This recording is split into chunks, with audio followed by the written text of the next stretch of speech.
buenas tardes, amigos de Ministerios de Amor y Esperanza. Es un placer, un gusto saludarles este día miércoles. Estamos en un horario diferente, un horario no muy normal para nosotros. Normalmente a las 12 del día es donde estamos transmitiendo. Pero en esta ocasión agradecemos al doctor que estará con nosotros. Bueno, aquí está a mi lado, te lo presento.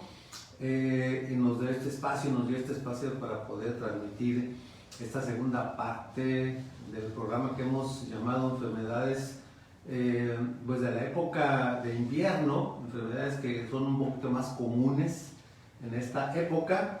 Ya el miércoles pasado la doctora Elixia Ayala nos dio la oportunidad de participar en este momento con dos enfermedades, y ahora queremos presentar también al doctor David Vélez. ¿Qué tal? ¿Cómo estamos? Muy bien, pastor. ¿Bien? Muchas gracias por la invitación. Gracias, David, por venir aquí, por estar aquí. Bueno, estamos aquí en el consultorio de David, de su esposa también.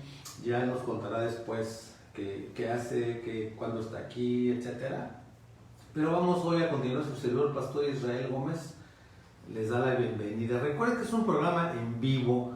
Sé que a lo mejor no está acostumbrado en el horario, como lo digo, pero si tiene usted alguna pregunta, la puede poner por ahí, la puede escribir y estaremos dando contestación al final de esta entrevista a alguna de las preguntas. Y pues puede usted con toda libertad expresar alguna opinión, algún dato que tenga. Si de algo por aquí cree que nos falta, pues también póngalo por ahí. En esta ocasión vamos a platicar pues, dos temas por lo menos, dos temas que es el asma bronquial, y también estaremos platicando de otra enfermedad que nos dices cómo se llama, porque aquí tengo que es EPOC. EPOC, sí, EPOC es enfermedad pulmonar obstructiva crónica. Muy bien, bueno, esto que suena así como que en inglés para algunos, ¿verdad? O si es medio raro, bueno, él nos va a ir aclarando bien, sobre todo la cuestión del asma. Es un poquito más, para mí es un poco más clara. Tuve una hermana que ya falleció, que padeció, pues, desde que yo me acuerdo, ¿verdad? Asma, y me acuerdo cómo se ponía en el invierno, los bronquios se inflamaban, su respiración, y bueno, fue algo que vivimos nosotros como familia, pues muchos años, me acuerdo, ¿verdad? Ella murió pues de otra situación, pero siempre padeció mucho la cuestión del asma. Ya hace rato hablaba con mi madre, le preguntaba ¿cuándo Miriam, que era mi hermana, inició el asma? Le decía, no, pues cuando comí una paleta en un invierno, era tierra caliente, dice, comí una paleta y se enfermó. Ahorita David nos va a decir, el doctor, cuándo inicia o por qué inicia, y así que antes de dar más palabras mías, David, explícanos por favor, doctor, qué es el asma, causas, en fin, todo lo que tú puedes desarrollar. Muy bien, el asma se define como una enfermedad inflamatoria a nivel de los bronquios, que es en forma intermitente. ¿Qué quiere decir eso? Que el asma casi siempre se manifiesta por tener crisis asmáticas a nivel de la parte interna de los bronquios. Los bronquios son unos tubos que llevan el aire hacia los pulmones, y entonces se empieza a inflamar por reacción a algo que lo estimula. Generalmente el asma se clasifica como asma alérgica. Entonces el asma alérgica se puede o nacer con ella o adquirir con el tiempo. Entonces, así es. Bueno, todo el tipo de alergias, no solamente el asma, se pueden hacer con ellas o se pueden obtener de forma adquirida. Entonces, pues de eso se trata, de un proceso inflamatorio en el cual tienen dificultad para respirar los pacientes cuando tienen esa crisis. Incluso cuando no hay crisis, puede haber también inflamación de los bronquios, y eso limitar mucho la calidad de vida de las personas, de los pacientes. Y eso hablaste de que se da por temporadas o algo así, te entendí. O sea, en todo el año, por decir, de enero a diciembre, poniendo, se le puede presentar en diferentes meses, o hay una época que es el invierno donde se da más, o es cualquier época. Bueno, hay dos principales épocas. La primera época depende, ahorita nuestro clima, los ciclos normales de nuestro planeta pues no están muy normales, pero cuando hay más polen en el medio ambiente es cuando más se aumentan los casos de las crisis de asma, y la otra es en la temporada invernal. Sin embargo, va a haber pacientes que pueden estar todo el año batallando con la enfermedad del asma. O sea, no es por frío. Es uno de los desencadenantes, es uno de los factores de riesgo para tener exacerbaciones, crisis de asma. Quizá pregunté mal, no es solamente por frío. O sea, no solamente es por frío, puede haber en cualquier momento del año. Así es. Entonces ahí eso nos sirve a nosotros para ver en qué clasificar a los pacientes de acuerdo a la presentación de las crisis, si están controlados o no están controlados, ¿verdad? Ok, entonces por ejemplo en el caso le pregunté a mi madre hace rato, que dice que porque se comió mi hermano una paleta, o sea, a lo mejor es una mera costumbre del pueblo o algo así, pero no tendría realmente evidencia de algo así. Evidencia científica no lo hay, sin embargo los cambios bruscos de temperatura en la vía respiratoria sí podrían afectar en el momento una agudización del asma, de la vía respiratoria. Pasa algo, nosotros tenemos un sistema en las vías respiratorias que va desde la garganta hasta toda la vía respiratoria, ¿verdad? Entonces ahí sí podría exacerbar o haber iniciado arriba con una infección viral, por ejemplo, una infección inflamatoria por un virus, y después baja a las vías respiratorias y eso provoca también crisis de asma. Quizá por no haberse cuidado, exactamente, por no haberse tratado, por no haber hecho algo así. Exactamente. ¿Qué más nos puedes decir? ¿Cómo una vez que surge, se desarrolla? ¿Qué cuidados hay que tener? No sé qué es lo que más nos puedes comentar. Bueno, eso depende mucho del paciente. Nosotros debemos de clasificar bien a nuestro paciente en su grado de control. Lo que nosotros hacemos es medir las crisis que hay en un año, ¿sí? Y depende de las crisis de un año nosotros vamos a catalogar como una leve, moderada o severa enfermedad. Por ejemplo, hay pacientes que solamente en los cambios de clima tienen este problema, entonces aún así no están controlados. Durante ese periodo invernal nosotros decidimos iniciar tratamiento para evitar que haya exacerbaciones o crisis de asma. Hay otros pacientes que, por ejemplo, andan como si nada, pero traen el espasmo en los bronquios cerrados, no completamente, pero han creado una tolerancia al padecimiento, y entonces esos pacientes puede ser que durante todo el año estén batallando con el asma. ¿Y cuál sería, bueno, no sé cómo traigas tú tu itinerario o tu formato, pero cuáles serán los primeros signos? O sea, por ejemplo, yo puedo estar bien y decir, me siento que me duele el pecho, o tengo dificultad en respirar. ¿Qué sería?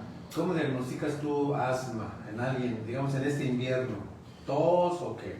Bueno, cuando las crisis de asma tienen cierta característica, una de las características iniciales es la opresión en el pecho.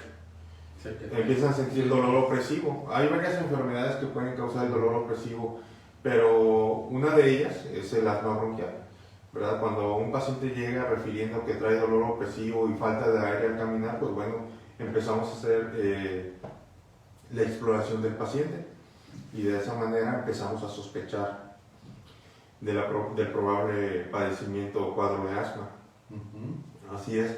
Sin embargo, el diagnóstico certero del asma bronquial es un conjunto de signos y síntomas. Uno de ellos es lo que le comento, la falta de aire, los cuadros recurrentes de bronquitis asmática, y por último un estudio que se llama espirometría, que hay que soplar a través de un tubo fuertemente para ver qué tanta capacidad pulmonar tiene en el momento que tiene el espasmo, el problema bronquial.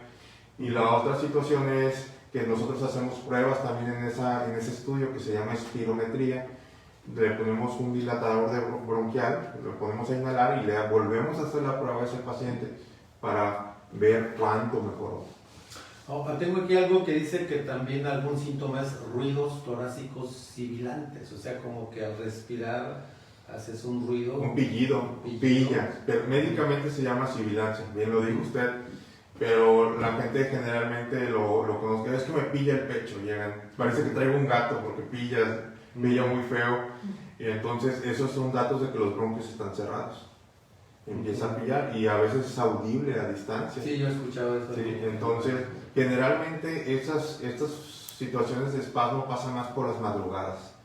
Pero hay pacientes que están muy descontrolados que sí lo pueden presentar durante el día. Incluso las principales crisis de asma se presentan durante las madrugadas. ¿Y hay una edad para iniciar el asma, David? ¿Doctor? En realidad no, porque desde que nacen no, desde que nacen empiezan con cuadros que nosotros les catalogamos bronquiolitis.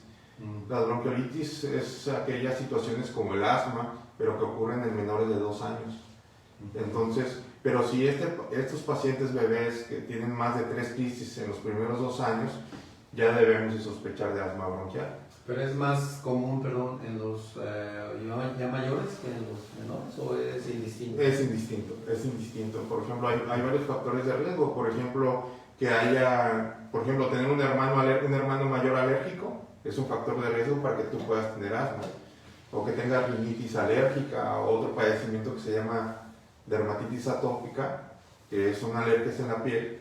Pues eso, de tu hermano mayor estamos hablando, o de tus padres, estamos hablando que tú tienes mucha probabilidad de padecer asma bronquial.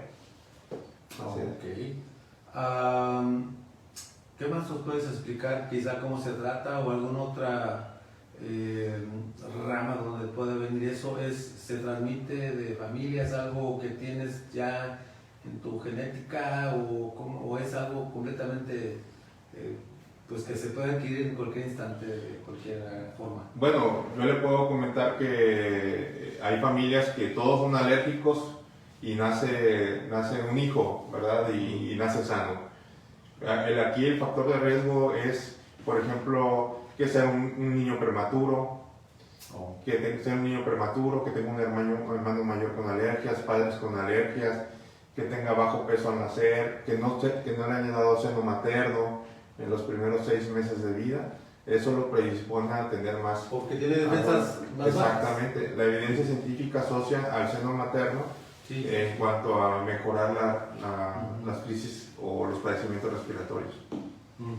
Exactamente. Y bueno, la forma de tratarlo, pues antes de tratarlo hay que diagnosticarlo bien. Y es que hay muchos pacientes que están diagnosticados con asma bronquial y no es asma bronquial. Y hay otros que no lo tienen ni si es asma bronquial. Es por eso la experiencia clínica sí importa mucho en este punto, pero también podemos decir que los métodos diagnósticos importan. Por ejemplo, mucha gente llega a veces pidiéndonos oiga, tomen una radiografía cuando trae la crisis de asma. Y yo les explico, es que la radiografía no le va a servir. O sea, de cada 100 pacientes, 99 van a salir bien. Entonces, hay ciertas pruebas diagnósticas, como lo que mencioné hace un momento, la espirometría, para poderlos diagnosticar bien y clasificar. ¿Qué es la pH-metría esofágica? Bueno, la pH-metría esofágica muchas veces lo que pasa es que la tenemos que medir, porque si el pH está muy ácido nos va a causar reflujo. Entonces ese reflujo puede haber brinca hacia la vía respiratoria y puede causar problemas de broncoespasmo. Así es. Okay. Muy bien, entonces estamos platicando del asma bronquial. Al decir asma bronquial, ¿esto indica que hay otro tipo de asma? ¿O porque dice asma bronquial, me imagino yo por el nombre que quizás pudiera haber otro tipo de asma? O bronquitis asmática. Bueno, es que la definición no quiere decir que haya otro tipo de asma. Puede haber un asma reactivo o lo que nosotros le llamamos como hiperreactor bronquial. Solamente cuando estoy expuesto a lo que me hace daño, puedo padecerlo. No es como los asmáticos bien francos que mencionan que en los cambios de temperatura o con el polen o cuando estuve expuesto a mucho polvo o porque no me puse mi tratamiento. ¿Sí? Efectivamente, cuando hay un nombre y apellido quiere decir que puede haber otra situación, pero en realidad eso solamente se fija en el asma bronquial. Y, por ejemplo, hablando de asma, el tratamiento del asma, ¿se cura el asma bronquial? Bueno, o sea, la evidencia científica dice que los niños en la edad adolescente pueden sanar, que por algún motivo inmunológico ellos empiezan a sanar con el tiempo, ¿verdad? Con el tiempo, ya en la edad adulta no batallan de eso. ¿sí? En los adultos es más difícil. En los adultos prácticamente van a padecer el asma bronquial siempre. Entonces, eso es muy variable. Son situaciones inmunológicas en las cuales no se sabe certeramente por qué pasa eso. Puede ser en los niños por la maduración del sistema respiratorio. Cuando son muy pequeñitos, el sistema linfático respiratorio está muy inmaduro, entonces empieza a madurar y ellos empiezan a mejorar. Entonces, por ejemplo, la rinitis alérgica, o sea, los pacientes con rinitis alérgica, conforme va pasando el tiempo, la mayoría empieza a mejorar con la edad. Pero, bueno, hay gente adulta que la padece. Ok. ¿Qué más podríamos ver aquí? Quizás cómo se trata, no sé qué otra cosa que quieras comentarnos. Bueno, sí, en cuanto al tratamiento, siempre es importante, hay el famoso inhalador, el salbutamol, que todo el mundo anda atrás de él. Cuando, por ejemplo, en la consulta me dicen, es que no se le olvide mi salbutamol, me dicen, que no se le olvide mi salbutamol. Le digo, no se me olvida, lo que no quiero es dártelo. ¿Por qué? Porque mientras más tú uses el salbutamol, quiere decir que menos estás controlado. Mucha gente asocia el salbutamol a asma bronquial, pero no es así. El salbutamol debe ser un medicamento de rescate y casi siempre hago mucho hincapié en esto porque la mayoría de las personas piensa que el salbutamol es el que los va a sanar, pero no es así. A ver, el salbutamol es una sustancia. Es una sustancia. Que traes como en una cosita. Así es, un inhalador que lo agitas y aspiras y actúa durante 15 minutos, pero te abre los bronquios, ¿verdad? Eso es un medicamento de rescate. Aquí los medicamentos que nosotros utilizamos se llaman esteroides, glucocorticoides, esteroides inhalados, también que funcionan nada más a nivel del sistema respiratorio para dilatar bien tus bronquios. ¿Y ese aparatito que tienes, salbutamol, es la sustancia, verdad? Sí, el salbutamol, sí. Ese aparatito lo tienen ya las personas, o lo deben tener las personas ya con un asma muy complicada, o lo puede tener cualquiera como un pretexto o como... Solamente, yo siempre les recomiendo, te lo doy, pero solamente es en caso de que tengas una crisis. O sea, pudiera ser un abuso de eso, ¿no? Exactamente, hay gente que abusa de eso, porque o sienten, me faltó el aire, debe ser mi asma, y se lo ponen, ¿no? Entonces, no es así. Debemos de aplicar primero otros inhaladores como los glucocorticoides que mencioné hace un momento, y eso sí estarlos utilizando todos los días porque eso es el que mejora la enfermedad y ayuda a evitar las crisis. Mira, algo aquí está escrito: en los últimos años se ha demostrado que el tratamiento de inflamación de la mucosa bronquial es la parte más importante del tratamiento del asma. ¿Esto se refiere a atacar directamente los bronquios o cómo? Sí, en la mucosa, donde está la reacción, porque es la que se inflama. Los bronquios tienen varias capas, entonces la capa que está más expuesta a la luz es la mucosa, ¿verdad? Entonces ahí es donde actúa el glucocorticoide, el inhalador glucocorticoide. Hay de muchos tipos, desde los más baratos hasta los más muy caros, ¿verdad? Pero el glucocorticoide es el estándar de oro para que el paciente pueda tener bien controlado el asma bronquial. Ok. ¿Algo más que quieras compartirnos? ¿Algo que quieran preguntar aquí las personas que nos están viendo en vivo? Bueno, ¿Qué más puedes compartir? Bueno, solamente que deben tener mucho cuidado con los cambios bruscos de temperatura. No por sentirse bien abandonen su tratamiento. El asma bronquial puede ser por temporadas o puede ser perenne durante todo el año. Eso depende de cada paciente y bueno, si no abandonan su tratamiento, hay más posibilidades de que estén controlados por mucho tiempo. Ya actualmente hay tratamientos muy cómodos que con una sola inhalación al día se mantienen durante las 24 horas bien controlados. ¿Y el no tratarse eso o digamos alguna crisis de asma bronquial puede complicarse, puede morir la gente por no tratarse, por no atenderse en ese momento, o puede pasar eso? La mayoría de las crisis asmáticas son leves y moderadas, que se pueden controlar muy bien, incluso se pueden manejar ambulatorias, pero sí, efectivamente, sí hay crisis asmáticas muy severas que implica acudir al servicio de urgencias para restablecer el flujo aéreo, incluso con intubación, para poder hacerlos que dilaten los bronquios. Exactamente, y son casos muy severos. Sí se documentan muertes por crisis asmáticas. Ok, bueno, ya me dijiste que no tiene que, bueno, tiene que ver el frío, Sí, sí. también la cuestión del polvo, pero en las regiones frías es más común el asma. No necesariamente. Hay zonas geográficas donde más se da, no se sabe por qué, a qué se asocia, pero se asocia a la situación geográfica, ¿verdad? Más que nada. Por ejemplo, aquí en Reynosa podemos decir que hay asma bronquial, hay mucha rinitis alérgica, pero también puede ser por la situación de que tenemos mucho polvo en nuestra ciudad. Y ahí se desencadena más en los adultos lo que es las alergias adquiridas. Y también si hay alergias adquiridas es más probable que tu hijo cuando nazca pueda tener problemas alérgicos. Muy bien, bueno, ¿algo más que nos quieras comentar del asma?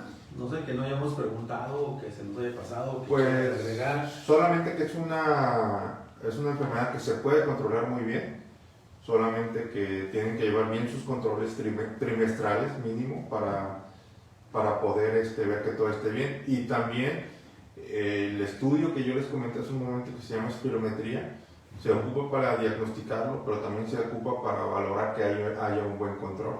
¿Por qué? Porque si no hay un buen control del asma, más adelante puede evolucionar a otra enfermedad crónica o causar daño pulmonar o llegar a causar mala calidad de vida en la edad adulta. Ok, mira, aquí de eso de la espirometría, dice prueba de provocación con ejercicio con inhalación de aire frío, o sea, es una manera como de provocar a ver hasta cuánto disminuye tu función pulmonar. Sí. Y luego también hay otra prueba de que, por ejemplo, pones salbutamol, después de la crisis pones salbutamol y haces la prueba para ver qué tanto mejoras. Así es. Okay. Y por lo menos anualmente se deberían estar haciendo una espirometría. ¿Quién? Los pacientes con asma. Así es. Okay. Bueno, muy bien, David, creo que en este sentido, doctor, pues hemos terminado esta parte del asma bronquial.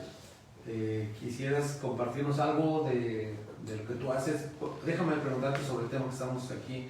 ¿Has tenido en esta época casos de asma bronquial, en estos días o en este año, no sé?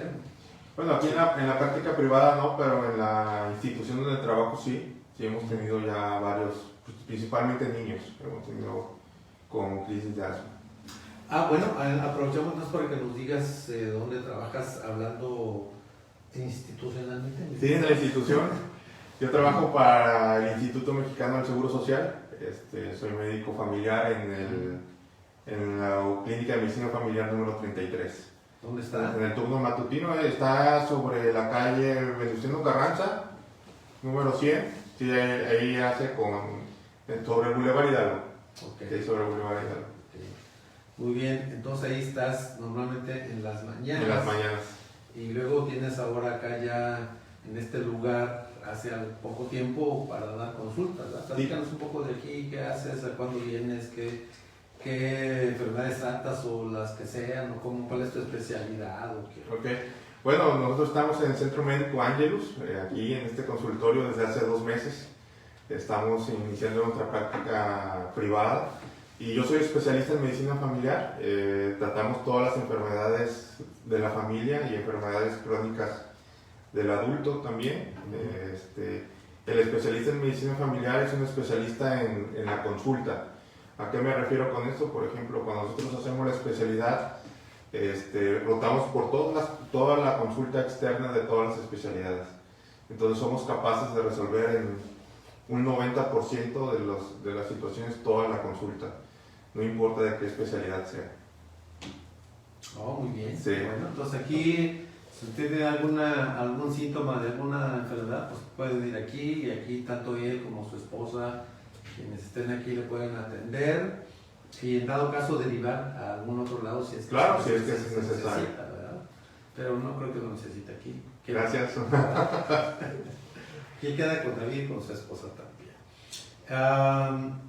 Bien, ¿algo más quieres compartirnos de este lugar donde estás? ¿Algún teléfono? ¿O cómo te pueden contactar? ¿O los pueden contactar a través de las redes sociales? ¿Algún número? De ¿Cómo se contactan? Estamos haciendo nuestra promoción a través de redes sociales, Facebook, en nuestras páginas personales, Elix Ayala y David Vélez. Nuestros números telefónicos son 8991 2432 88 2432 88 y 8998 73 12 30. En esos números pueden agendar su cita. Yo estoy atendiendo por las tardes, de 4 a 7 de la tarde por cita. Y bueno, estamos a sus órdenes. Y mi esposa también, en el horario que ustedes necesiten, pues también lo pueden estar atendiendo. Bien, bueno, vamos a entrar entonces otros minutos a la cuestión de la enfermedad pulmonar obstructiva crónica o EPOC.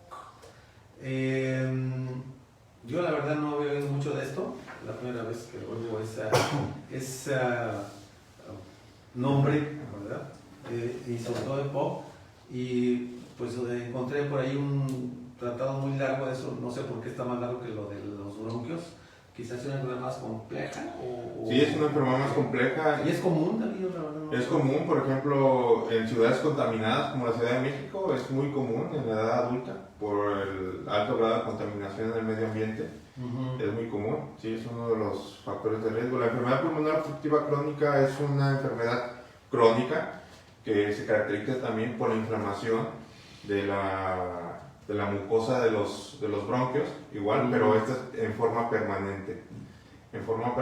Y se caracteriza por la disminución del flujo aéreo en la vía respiratoria, o sea, el flujo de aire disminuye mucho. Así es. ¿Y cuál es la razón?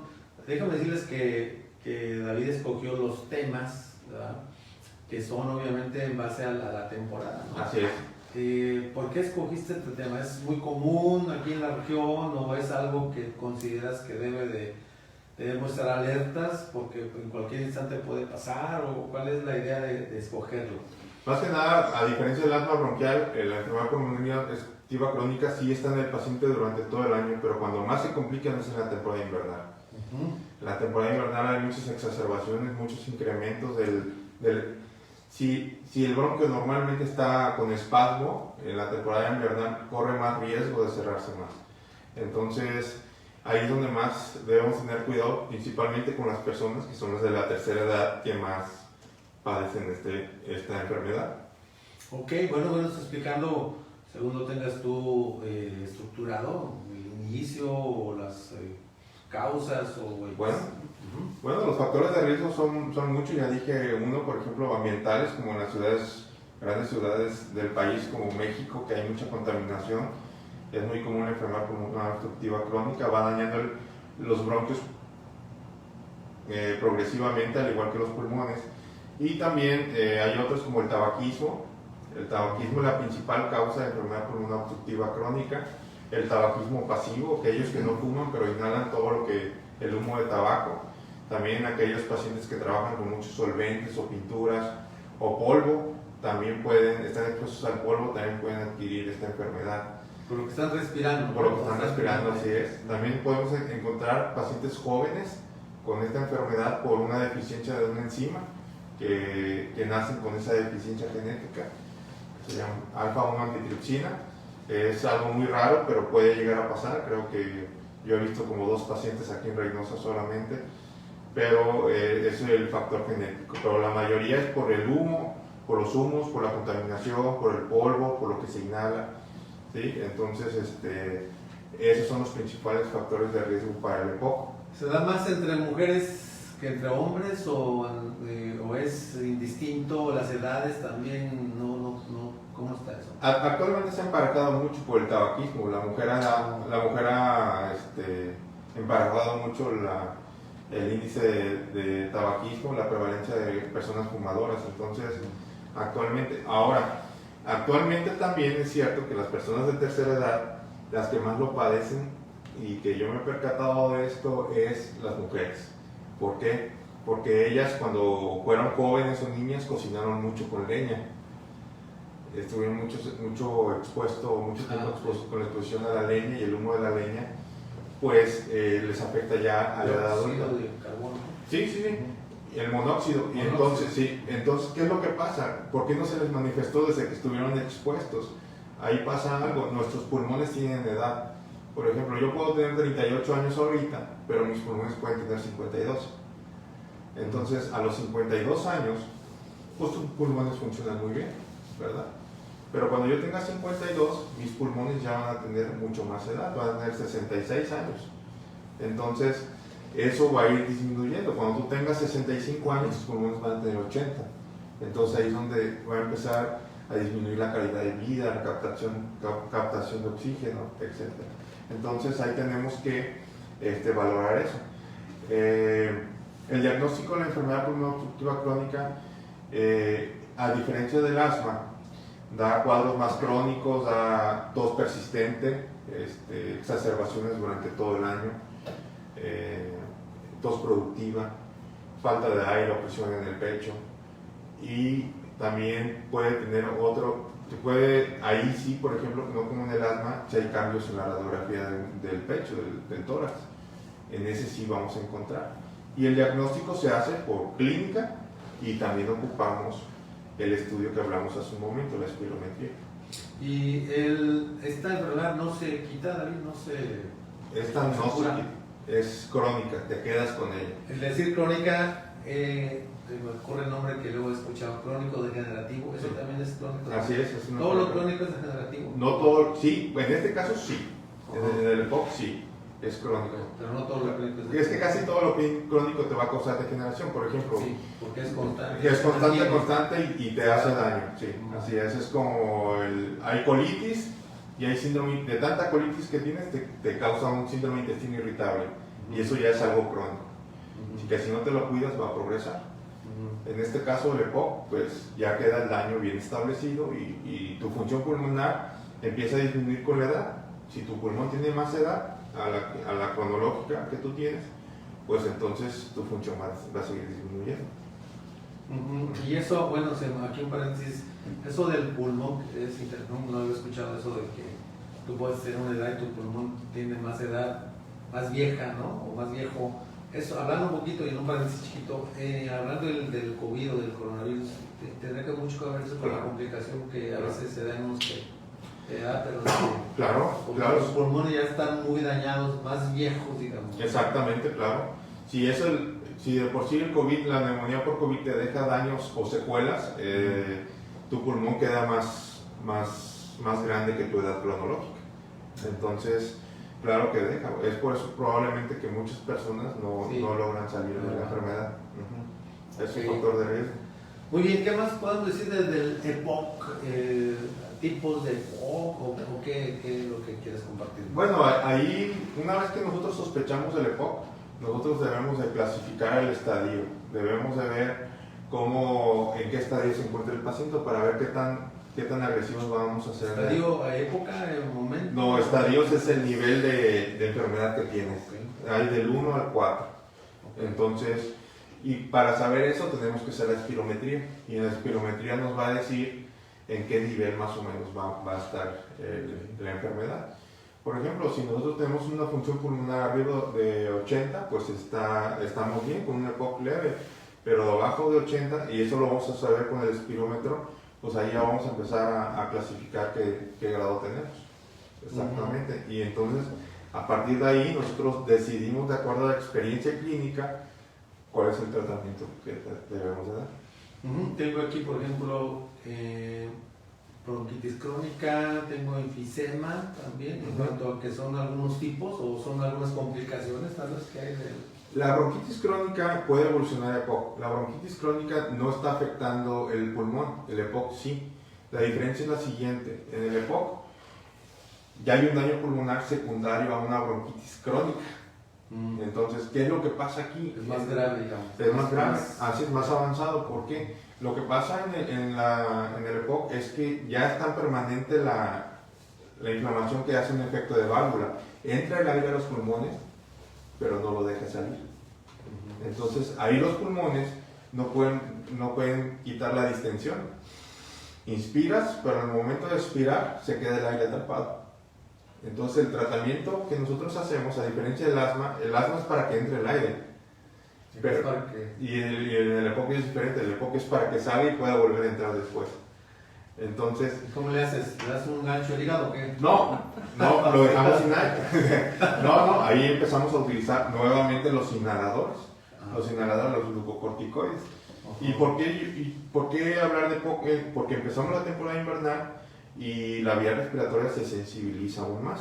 La bronquitis crónica también es un padecimiento, ahorita que lo mencionó, en el cual tienes que tener tos productiva por más de 3 semanas en los últimos 3 meses. Productiva es que tenga flemas, así es. Entonces, en los últimos 3 meses es uno de los criterios y es diferente al EPOC.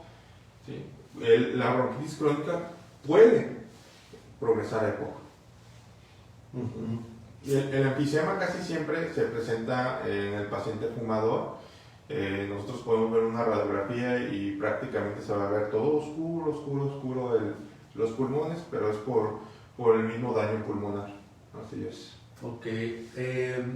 ¿Cómo puedo yo empezar a saber si tengo EPOC? ¿Algunos síntomas o cómo lo empiezas a diagnosticar tú? ¿Cómo puedo sospechar eso? Bueno, si cumples con los factores de riesgo que mencionamos al principio, que cocinaste con, por ejemplo, los pacientes adultos o que todavía siguen cocinando en su comunidad o aquí mismo en la ciudad con leña, porque los frijoles quedan bien buenos con la leña, si persistentemente están con esos hábitos, pues bueno, deberían hacerse una espirometría. Aquí lo padre de la espirometría es que la espirometría te puede detectar problemas pulmonares hasta 1 año y medio antes de que aparezcan cambios en una radiografía o antes de que tú te empieces a sentir mal. La espirometría te puede detectar esos padecimientos. Oye, a ver, no sé si ya lo dijiste hace rato, doctor. Explícanos en qué consiste eso de la espirometría. Se oye así muy acá. Y no tiene ninguna porque no, yo no voy a hacer eso que dice que espiritual sabe cuánto va. Sí, no tiene mucho que ver.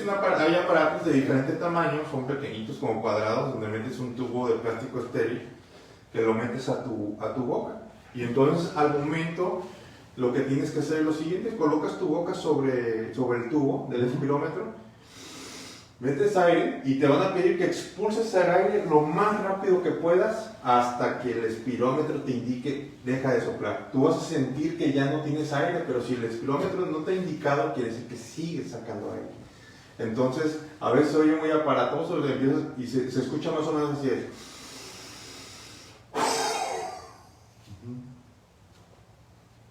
Hasta que sí, ahí lo estás cuidando, ¿no? Que si se desmaya, no se desmaya, pero generalmente todas las personas pueden hacerlo.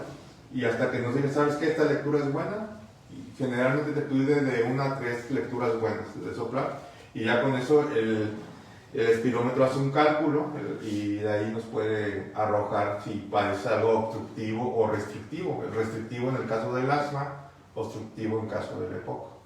Sí, porque el de espirometría, pues puede decir, no, quién sabe qué es eso. No, es un estudio muy sencillo y hasta cierto punto muy accesible para realizar el estudio. Sí. ¿Qué más puedes comentar de lo que tú tienes en mente para compartirnos con esto del EPOC? Bueno, lo que podríamos, también es muy necesario que estén bien controlados, porque el EPOC también se asocia a otras enfermedades como cardiopatía isquémica, que son problemas del corazón. Cuando nosotros tenemos EPOC o cuando el paciente tiene EPOC, el corazón hay izquierdo y derecho, porque se divide, ¿no? Entonces, sí, ventrículos y aurículas, lo del derecho y el izquierdo. Bueno, el lado del corazón que empieza a sufrir más con el EPOC es el derecho. Entonces, hay veces que deja de desoxigenar y a veces hay infartos o isquemias o lesiones leves ahí en el corazón. Entonces, también el EPOC está asociado a eventos vasculares cerebrales. ¿Qué quiere decir? Como no respiro bien, eso causa una inflamación generalizada en nuestro cuerpo y a veces eso causa que los vasos sanguíneos se inflamen y de repente se suelte un trombito o algo hacia la cabeza y eso nos causa, y eso está asociado al EPOC.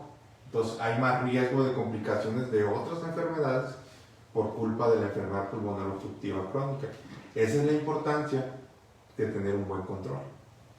Hablando de control, ¿hay formas en las cuales pudiéramos prevenir esto del EPOC? ¿O surge ya de plano porque no te diste cuenta, como dices, cuando yo cocinaba con leña o cuando Fumaba, o aspiraba humos? Entonces de repente aparece tal vez, pero no hay formas entonces como de prevenir quizás. De prevenirlo no, más que evitar los factores de riesgo. Por ejemplo, hay no sé cuántos millones de habitantes en la Ciudad de México, pues no vamos a poder mudar a todos, ¿verdad? Es un estilo de vida y es una ciudad muy contaminada y de acuerdo a la vulnerabilidad pulmonar y genética de cada paciente, vamos a ver si lo vas a padecer o no. Así es. ¿Algo más quieres compartirnos sobre esta enfermedad? Bueno, solamente que hay que ver los estadios, mientras más grave sea, menos capacidad pulmonar tenga el paciente, más probabilidad de complicaciones, de que haya ingresos al hospital, de que haya neumonías, de que haya problemas de corazón, cerebrales, circulatorios. Entonces es muy importante que si te diagnosticaron EPOC, estés yendo frecuentemente con tu médico para analizar que todo esté bien. Oye David, doctor, ¿por qué la cuestión del ejercicio físico, se me ocurre pensar, puede ayudar un poquito a hablar, antes de que te diagnostiquen algo de eso, algo de la condición física, el respirar, todo eso ayuda a que se alargue a lo mejor un diagnóstico así, o aún dentro de la enfermedad puede ayudarte a mejorar tu respiración, hablando pues de los pulmones? Claro que sí, porque así como hay cosas que deterioran la edad de nuestros pulmones, el ejercicio físico, la buena condición física nos ayudan a que esa edad se asemeje más a la cronológica. Okay. Puedes, por ejemplo, yo puedo tener 38 años, pero aunque no fumo, no vivo en una ciudad contaminada, no trabajo con polvos, con humos, tal vez mi pulmón tenga 46, 47 años por culpa de mi mala condición física. Y esto de la edad pulmonar, no sé si ya lo dijiste, ¿cómo lo podemos saber? O de plano hasta que ya estamos ahí con alguna situación. La espirometría. El espirómetro nos ayuda, la espirometría nos ayuda a calcular la edad ¿No pulmonar. tienes uno por ahí? No, ahorita no tenemos eso. No le vengo manejando el espirómetro. Bueno. Muy bien, ¿algo más, David, que quieres compartir sobre la enfermedad pulmonar obstructiva crónica? Bueno, pues vamos a ver aquí. Dice, ¿se puede dar algo a nuestros hijos en estas fechas para prevenir estas enfermedades?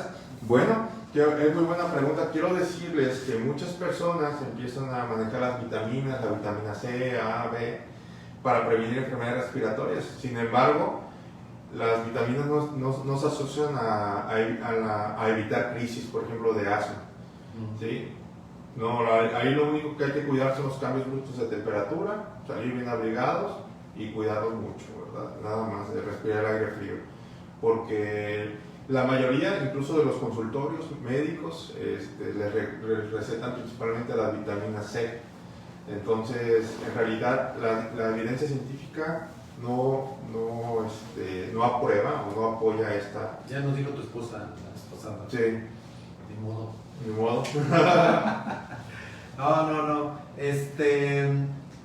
No sé si hay otra pregunta, creo que no, pero tenemos un espacio también para hablar de algo finalmente, si me permites, de lo que estamos viviendo ahora del COVID. De hecho, ya hablamos hace un año, creo, más o menos, sobre el COVID, si no es que más, cuando empezó, pero hubo mucha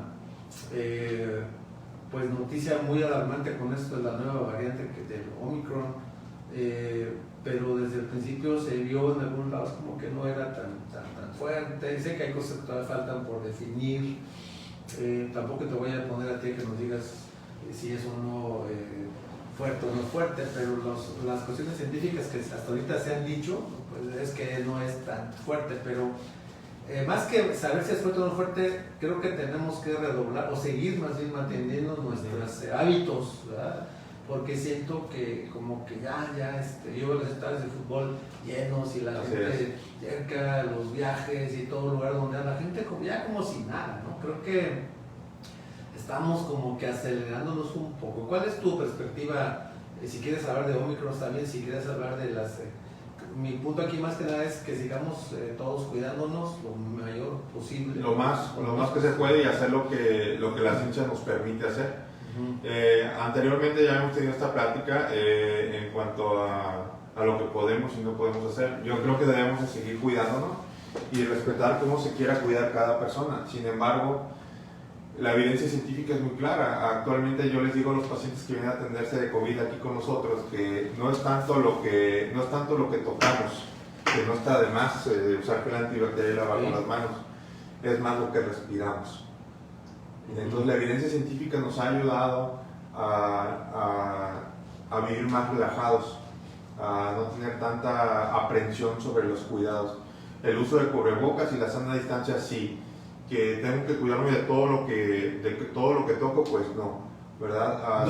Pero tampoco está de más, exactamente. Por ejemplo, el tapete sanitizante que usamos en muchos lugares, bueno, honestamente no sirve. Pero entras a las X tiendas y está todo lleno de tierra, o sea, ya ni lo usan nada más porque exactamente. no nos vayan a multar o X. ¿No? Bueno, honestamente yo lo piso porque respeto las reglas del lugar a donde voy, pero sé que no sirve para prevenir esta situación.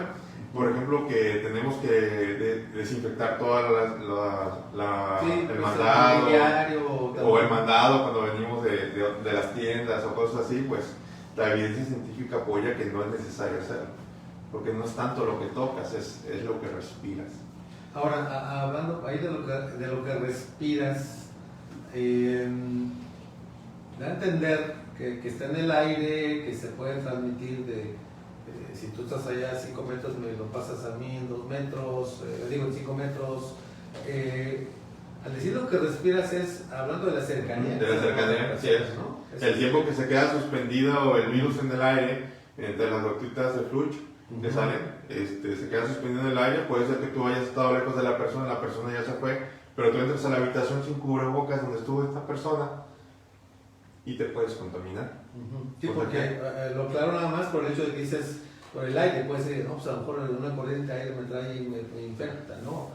No es así tanto, realmente en cuanto a la cercanía y el estar en ese ambiente mucho tiempo cerrado o lo que tú quieras con alguien que tenga esa... Así es.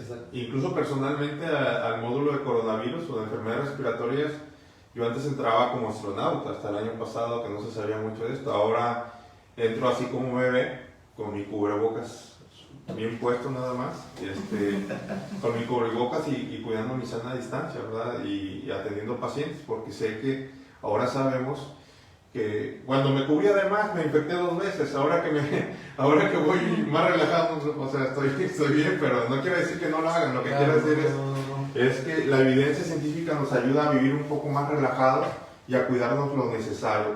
Ahora, sí puedo decir, este es un virus, no soy experto en la materia, pero sí puedo decir que es un virus que es muy cambiante y hay que estar a la expectativa. Oye, por cierto, terminando, me quedé el otro día que estaba oyendo eso de la mutación de los virus. A lo mejor tú no puedes decir esto. El hecho de que un virus mute quiere decir que el original desaparece y la mutación pierde efectividad o ya son todos los virus que ya ves que el delta, que el omicron, no sé qué, ya todos son bien peligrosos o van perdiendo esa efectividad al momento de mutar. No, de ninguna manera. Las otras cepas que estaban antes siguen vigentes. Desde la primera hasta la delta o el omicron. O sea que hay más formas de contaminarte, puedes infectarte. Exactamente. Aquí lo que ayuda en realidad es la inmunidad que adquiere la persona ante la cepa por la cual fue contagiada. O sea, hay cepas más fuertes que otras. Sí, así es como con la que debutamos. Ya ve que tuvimos muchísimas pérdidas en 2019 y 2020, tuvimos muchas pérdidas hasta hace poco todavía. Podríamos decir que esta fue la más fuerte y las demás han sido... Sí, la primera y la segunda ola fueron fatales, ¿no? Que hemos tenido y estar batallando con el virus. Bueno, así es, pero en realidad las cepas existen, están, solamente que hay nuevas. Porque de hecho el coronavirus pues ya existía antes, ¿no? Yo vi una vez no me acuerdo qué medicina decía para el coronavirus, y todavía ni existía lo que es... Por ejemplo, el Lysol viene desde antes contra coronavirus, porque tuvimos en China, en la misma región, en el 2003, Oh. Y en el 2012 tuvimos en Medio Oriente otro coronavirus, el SARS-1, ahorita es el SARS-2. Sí, y allá en China fue el MERS en aquel tiempo. Entonces es muy cambiante. Muy bien, bueno, pues decirle en cuanto a esto que Dios tiene el control de todo, ¿verdad?